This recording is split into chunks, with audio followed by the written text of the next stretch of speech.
Hello, the Internet. My name's Laura, and this is The Law of the Prince Charming, Chapter 1.2. The castle's ballroom is light with people in conversation. Torches flicker all around the room, casting light up the rough, red-brown stone walls. Chandeliers filled with candles flank each other down the length of the hall. Music drifts through the air to accompany the dancing couples. Servants carry tray of food and wine among the guests like ghosts. The Prince of Redstone! Tabitha enters the room to all the fanfare appropriate for a prince. It draws the attention from those already in attendance as the herald calls out her title. She greets each guest who approaches, speaking warmly and concisely before she excuses herself. No one who interacts with her could claim she is anything other than a perfectly charming prince. Tabitha spies the king across the room, speaking to a shorter figure with golden hair that shimmers in the torchlight.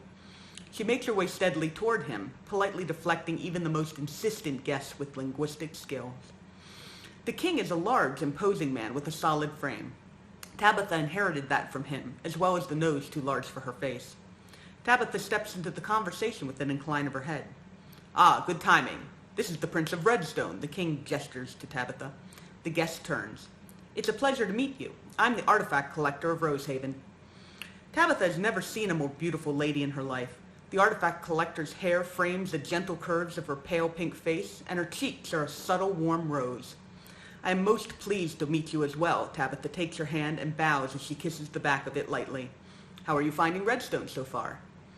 "Infinitely more interesting than I had expected," the artifact collector replies with an amused smile. The king clears his throat in a sudden loud burst. "He is here to examine the remnants and artifacts we have, to see if they are of any interest to him." Tabitha looks at the artifact collector more closely as she releases the hand she kissed. The king had called the artifact collector a he. She realizes there is a distinct lack of curves beneath the beautiful face, and the light pink outfit she had mistaken for a dress from behind is actually a rose-colored jacket. "My apologies," Tabitha says quickly. "I meant no disrespect." The artifact collector waves his hand in a dismissive gesture. "Though I am curious why a young woman has the title of prince." Tabitha feels her body run cold as she looks instinctively for the location of the queen. She is on the other side of the room, currently caught up in conversation. She didn't hear. No one else heard. "I'm sorry, but you are mistaken," the king says calmly. "This is my son." "I see," the artifact collector replies. "My apologies, your majesty, your highness." Tabitha struggles to collect herself, calling on all of her etiquette training to hide the fear churning inside of her. "So do you have a particular style of artifact you're looking for?" She consciously deepens her voice more than usual. "Mostly I look for anything that interests me, especially those that do not seem to be where they belong." The artifact collector smiles demurely. He looks so much like a woman, both in appearance and manner, that Tabitha feels less guilty for her earlier mistake. In fact, she imagines most guests at the ball would likely have never guessed the artifact collector's true sex in passing, just like mine. "I will be happy to show you our collection when the ball has concluded," the king says. "Until then, please enjoy yourself." "Thank you," the artifact collector curtsies. "If you'll pardon me, your majesty, good sir, I have other guests to attend." Tabitha bows to each of them before she makes her way back into the crowd. She buries her thoughts behind the fancy words, but the uncomfortable feeling does not subside. How did he know I was female? Did I give it away somehow?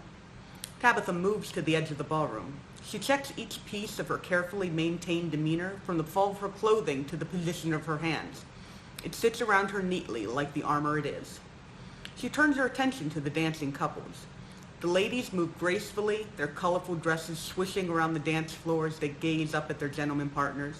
The gentlemen wear more muted colors, strong and steady against the whimsical movements. A splash of gold hair bobs among the sea of black and brown. The artifact collector steps through the crowd and meets Tabitha with his gaze. She has never seen eyes like his before. They are the color of the sky as it darkens toward night. For a moment, Tabitha wants to lose herself in those eyes. She pulls her attention back to the dance floor as the current song settles into its conclusion. The artifact collector moves to her side. "Would you care to dance?" He cocks his head with a gentle smile, clasping his hands in front of him. Again, Tabitha looks instinctively for the queen. If she sees. The artifact collector takes hold of Tabitha's hand and guides her onto the dance floor, while somehow making it look as if Tabitha is taking the lead. He positions himself in front of her and sets his hand on his shoulder as if he were the lady. Hours of dancing instruction methodically places Tabitha's hand on his waist. "What are you doing?" Tabitha whispers the demand to avoid drawing more attention. "I'm dancing with you, Your Highness," he replies simply with a light smile. "You're a man, and you're a woman." "I'm a prince." "Also true." He looks up at her, and I pass for a lady all the time. His head falls easily below her own, and his golden hair shimmers down its length. The uncomfortable feeling inside Tabitha blossoms into anger. Why does a man get to be so beautiful? "So you do not mind if I treat you as lady?" Tabitha asks. "As you wish," the artifact collector replies as they move smoothly across the floor to the music. "You are quite the accomplished prince, Your Highness. I saw you slay that mythic earlier, just as I had arrived." "Your praise honors me," Tabitha responds. "Do you have many mythic attacks like that one?" "We do, but you don't need to worry, my lady." Tabitha looks down at him. "You're quite safe here. We've never had one breach the city walls." A shy smile alights on his face. It is an expression she sees often with the ladies she dances with. "No doubt attributed to your great skill. And you slay them yourself, without the help of your guardsmen?" "Yes," Tabitha says. "I am proud to protect my people just as my father did before me." "I am sure your kingdom is glad, then, that you were born a prince and not a princess." Something in his eyes pushes against her poise, even as he continues to smile sweetly. "I'm not sure why you would believe that. One needn't be male to defend people," Tabitha responds quickly. "Being the Prince of Redstone is my duty." "But not your choice," the artifact collector says innocently.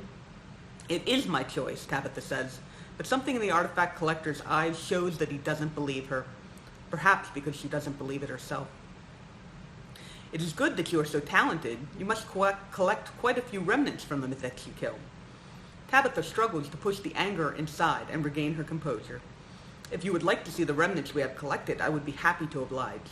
He laughs lightly. "While stone rams are uncommon, the remnants are not worth my time. However, I believe you have a sword, beautifully crafted and decorated with intricate detail and gold inlay." It takes Tabitha a moment to remember there is such a sword, a decorative piece, on the wall in her sitting room. "I may." That item is an artifact. It is the reason you're having so many mythic attacks recently. I would like to have it, either by way of payment or trade, which will stop the no. He looks up, surprised. "I'm prepared to compensate you quite handsomely." Tabitha has no particular regard for this item, but the fact that this beautiful man wants it means she doesn't want him to have it. "I don't care." The surprise on the artifact collector's face shifts to coy amusement. "But Prince of Redstone, I would have thought you would put more weight on defending your people from attack." Attacks come in many forms. The song they are dancing to ends, and Tabitha takes the excuse to pull back.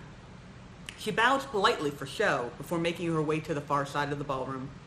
Tabitha rubs her fingers together as she goes, feeling the lingering warmth from the artifact collector's hand. She has danced with numerous ladies over the years, all of them beautiful.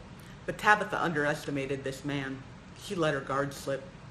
She has grown used to being alone, feeling like a fraud among men and an outcast among women. She accepted that she must be a prince for the good of the kingdom, but in this moment Tabitha feels lost, and she has no idea why, since she cannot see the magic within her beginning to shift.